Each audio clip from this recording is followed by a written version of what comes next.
కేటీఆర్ హరీష్ రావులపై మంత్రి పొంగులేటి శ్రీనివాసరెడ్డి తీవ్ర ఆగ్రహం వ్యక్తం చేశారు. టెండర్ల విలువ కంటే 3 రెట్లు ఎక్కువ అవినీతి జరిగిందని ఆరోపిస్తున్నారని, బీఆర్ఎస్ చేసిన అవినీతి మకిలి తమకు అంటించాలని చూస్తున్నారని మండిపడ్డారు. చర్చకు వెనుకడుగు వేసే సంస్కృతి తమ ప్రభుత్వానికి లేదని స్పష్టం చేశారు. గూండాగిరికి భయపడేది లేదని, బీఆర్ఎస్ నేతలు ఇలాగే వ్యవహరిస్తే వచ్చే ఎన్నికల్లో ప్రతిపక్ష హోదా కూడా రాదన్నారు మంత్రి పొంగులేటి. ప్రభుత్వం రద్దు చేయాలని మతి భ్రమించి మాట్లాడుతున్నారు. ప్రజలు ఇచ్చిన తీర్పును బీఆర్ఎస్ నేతలు గౌరవించాలని సూచించారు.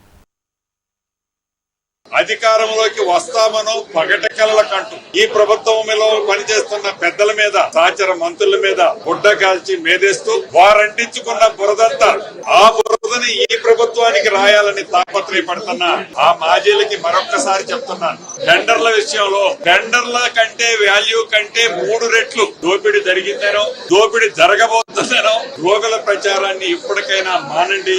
కనీసం మొన్న ఎన్నికల్లో ప్రతిపక్ష హోదా అయినా ఇచ్చారు. మీరు ఇదే ప్రవర్తనతో ముందుకు నడిస్తే ఈ ప్రతిపక్ష హోదా కూడా రాదనేది మీరు గ్రహించాలని, ఈ గుండాయిజం, మీ గుండాగిరిని చూసి భయపడ్డామని మనం అనుకుంటున్నారేమో. ఈ ప్రజా బలం ఉన్న ప్రజా ప్రభుత్వం ఈ గుండాగిరికో, ఈ దౌర్జన్యం మీరు ఏదో చేస్తారనో భయపడి వెళ్ళేది ఉండదు.